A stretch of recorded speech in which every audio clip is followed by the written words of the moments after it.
स्वान जैसे खतरनाक मिशंस को अंजाम दिया है। सील्स के बाद मार्कोस ही एकमात्र ऐसी स्पेशल फोर्स है जो पानी और जमीन पे दुश्मनों के छक्के छुड़ा सकती है।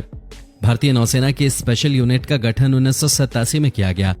ये फोर्स समुद्री लुटेरों और आतंकवादियों को मुंहतोड़ जवाब देते हुए समुद्री ऑपरेशन को अंजाम देने में सक्षम है। इसका मकसद काउंटर टेररिज्म, डायरेक्ट एक्शन, किसी जगह का खास निरीक्षण, unconventional warfare, hostage rescues, personal recovery और इस तरह के खास ऑपरेशंस को पूरा करना है। कहते हैं कि इस फोर्स की ताकत के बारे में दुनिया को पता है, इसीलिए तो दुश्मन को इस फोर्स का नाम सुन के ही डर लगता है। ये हद से ज्यादा खतरनाक होते हैं और किसी को भी नहीं छोड़ते हैं।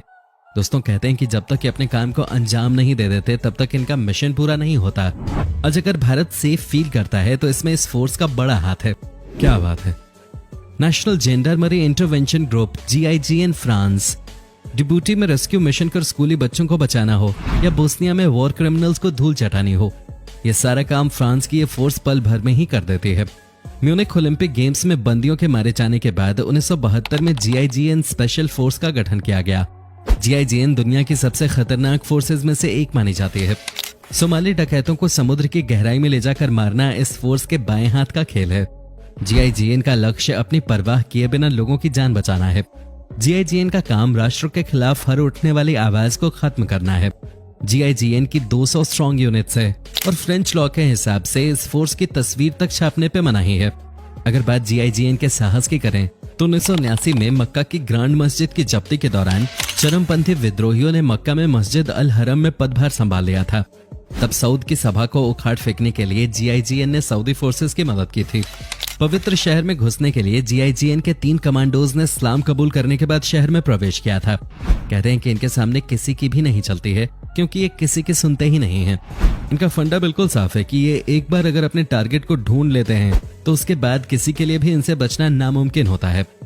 Special force USA। दोस्तों, अब हम आपको दिखाते हैं अमेरिका के सबसे खतरनाक फोर्स की कहानी। जी हाँ, US के स्पेशल फोर्स को हरी टोपी वाली फोर्स के नाम से भी जाना जाता है। US की स्पेशल फोर्स के सैनिक हमेशा युद्ध के लिए तैयार रहते हैं। इस फोर्स में स्नाइपर्स की अहम भूमिका होती है जो पल भर में ही किसी को भी मार सकते हैं। ये ग्रुप 7 हफ्तों तक US की बेस्ट ट्रेनिंग लेता है। इस फोर्स का काम गठबंधन का समर्थन, मानवीय सहायता करना और शांति बहाल कराना होता है। सबसे अच्छी बात यह है कि ये फोर्स तब तक किसी पे भी हमला नहीं करती जब तक कि इनके ऊपर हमला नहीं किया जाता। एक बार अगर कोई भी आतंकवादी इनके गिरफ्त में आ जाए तो फिर दुनिया की कोई भी ताकत उसे नहीं बचा सकती। आपको बता दें कि अमेरिका के लिए एक से बढ़कर एक बड़े बड़े मिशंस में इस फोर्स ने काम किया है। साथ ही ये भी कहा जाता है कि इन्हें देखने भर से ही क्रिमिनल्स हार मान लेते हैं। ये है इनका जलवा। इन्हें देखकर ही दुनिया की तमाम फोर्सेज ने अपने काम को करने का तरीका बदल दिया है। वाकई में ये हद से ज्यादा खतरनाक हैं और किसी भी तरह की गलत हरकत को बर्दाश्त नहीं करते। सियरत मिटकॉल इजराइल। सियरत मिटकॉल इजराइल की स्पेशल फोर्स है। इसका गठन आतंकवाद का खात्मा करने के लिए किया गया था। इस फोर्स के सैनिक अपनी फिजिकल और इंटेलेक्चुअल कैरेक्टरिस्टिक्स के लिए जाने जाते हैं। जहां इन सैनिकों का सिलेक्शन होता है उस कैंप को गिबुस कहा जाता है। इस फोर्स में आने वालों को हार्डकोर ट्रेनिंग और एक्सरसाइज से डॉक्टरों और साइकोलॉजिस्ट की निगरानी में गुजरना पड़ता है और आतंकवादी हमलों से सुरक्षा करने में ये फोर्स माहिर है। इस फोर्स में काम करने के अंदाज की बात करें तो 2003 में एक इजरायली टैक्सी ड्राइवर इल्लिहू गुरेल को 4 फिलिस्तीनियों ने उसी के कैब में किडनैप कर लिया था। फोर्स ने रमल्ला स्थित एक फैक्ट्री के 10 मीटर गहरे गड्ढे से निकालकर उसकी जान बचाई थी। आपको बता दें, आज भी इजराइल की सीमा के चारों तरफ खतरा ही खतरा है। आज भी कई ऐसे देश हैं जो कि इजराइल को खत्म करना चाहते हैं, बर्बाद करना चाहते हैं, लेकिन कुछ कर नहीं पा रहे। और शायद आपको अंदाजा नहीं है कि इसके पीछे सियरत मिटकॉल जो इजराइल की स्पेशल फोर्स है उसका कितना बड़ा हाथ है। जी हाँ, ये हद से ज्यादा स्मार्ट माने जाते हैं और ये किसी को भी नहीं छोड़ते। आज अगर इजराइल सबसे ताकतवर देशों में से एक है और अगर कोई उनकी तरफ आंख उठाकर भी नहीं देख पाता तो इसके पीछे भी सियरत मिटकॉल की एक बहुत अहम भूमिका रही है। Joint task force 2 Canada. Canada की ज्वाइंट टास्क फोर्स 2 का अपना पिछले 23 सालों का इतिहास है। कुछ ही सालों में इस ज्वाइंट फोर्स ने सैकड़ों ऑपरेशंस को अंजाम दे डाला। इस फोर्स की ट्रेनिंग बहुत ही टफ होती है। ये विश्व स्तरीय अभिजात वर्ग दल अपने अति गोपनीय अभियान के बारे में अभी तक कुछ भी खुलासा करता नजर नहीं आया। कनाडा में वैसे तो कोई ज्यादा खतरा नहीं है, लेकिन दोस्तों इस फोर्स के नाम पे ही दुश्मनों के पसीने छोड़ जाते हैं। कहते हैं कि इंटरनेशनल लेवल पे कई बड़े बड़े मिशंस इस फोर्स ने सफलतापूर्वक अंजाम दिए हैं। वाकई में ये हद से ज्यादा ताकतवर फोर्स है। British special air service Britain. Britain की ब्रिटिश स्पेशल एयर फोर्स यानी SAS दुनिया की पहली स्पेशल फोर्स है। यहाँ तक कि यूएसए की डेल्टा फोर्स का गठन भी इसके गठन के कुछ वर्षों पश्चात हुआ था।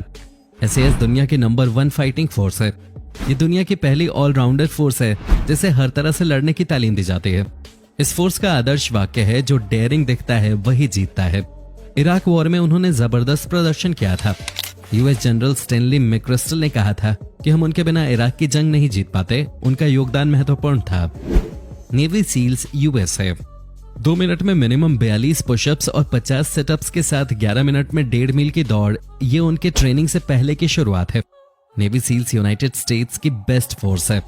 उसामा बिन लादेन को मारने के लिए सील्स कमांडोज ही चुने गए थे और उन्होंने इस मिशन को बखूबी अंजाम भी दिया। सील्स पानी, आकाश और जमीन तीनों पे लड़ सकते हैं।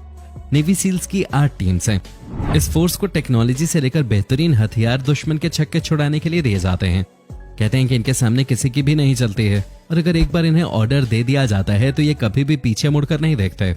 साथ ही ये इतने खतरनाक होते हैं कि कई मौकों पे तो मिशन को कुछ ही सेकंड्स में खत्म कर देते हैं।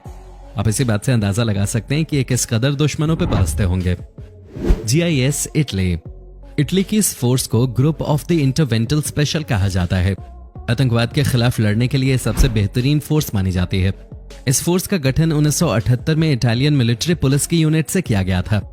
100 सैनिकों की हथियारबंद team anti terrorism operation, security service और ट्रेनिंग प्रोवाइड करती है। अल्फा ग्रुप रशिया की स्पेशल फोर्स का नाम अल्फा ग्रुप के नाम से जाना जाता है। यह फोर्स बहुत ही कट्टर और दुश्मन के लिए निर्दयी मानी जाती है। इस टास्क फोर्स को बाहरी शक्तियों के खिलाफ लड़ने के लिए 1970 में तैयार किया गया था। यह अपने आप में बहुत ही खतरनाक फोर्स है। यह फोर्स पहली बार अफगानिस्तान में नजर आई थी। अल्फा फोर्स को अपने विरोधी के प्रति निर्दयी और आक्रामक बनने के लिए जाना जाता है। इस फोर्स के ऑपरेशन करने की अपनी अलग स्ट्रेटजी होती है। इस यूनिट को स्पेशल ग्रुप A के नाम से भी जाना जाता है। 2002 में मॉस्को में बंदी बनाए गए लोगों को छुड़ाने में फोर्स का विशेष योगदान था। अल्फा ग्रुप में आतंकियों को मारने के लिए केमिकल गैस का प्रयोग किया गया, जिन्होंने 129 बंदियों को मौत के घाट उतार दिया था। पुलिस ग्रोम पोलैंड की स्पेशल फोर्स है। यह स्पेशल फोर्स एक काउंटर टेररिज्म यूनिट है। ग्रोम का अर्थ होता है थंडरबोल्ट, जो इस फोर्स की काबिलियत बताता है। ये एक बहुत खतरनाक फोर्स है। ये ब्रिटिश स्पेशल फोर्स SAS की तरह ही है। इस फोर्स को आतंकवाद के खात्मे के लिए तैयार किया गया है। ये फोर्स समय समय पर यूएसए के स्पेशल सील्स के साथ भी मिशंस करती है। ऐसी अफवाहें हैं कि इस फोर्स ने सील्स को स्पेशल ट्रेनिंग आइडियाज दिए हैं। ग्रोम फोर्स में 270 से 300 सैनिक हैं। हर सैनिक को ग्रूलिंग ट्रेनिंग पास करनी होती है। इस फोर्स में आने के लिए फिजिकल और साइकोलॉजिकल टेस्ट और ट्रुथ टेस्ट से गुजरना पड़ता है। कोबरा कमांडो दोस्तों, अपने देश भारत की शान है ये कोबरा। जैसा नाम है वैसा ही काम है। किसी को छोड़ते नहीं है कोबरा कमांडो। कहते हैं कि देखते ही कईयों के पसीने छूट जाते हैं। कोबरा मतलब commando battalion for resolute action, जिनका मोटो होता है ग्लोरी और डेथ। इन्होंने एक से बढ़कर एक काम किए हैं। छत्तीसगढ़ में नक्सलियों के हमलों की हद हो चुकी है। नक्सली इतने ज्यादा एक्टिव हैं, मानो इनका कोई इलाज ही नहीं है। तो अब उनके निपटारे के लिए ऑपरेशन ऑल आउट चलाया गया है और कमान दी गई है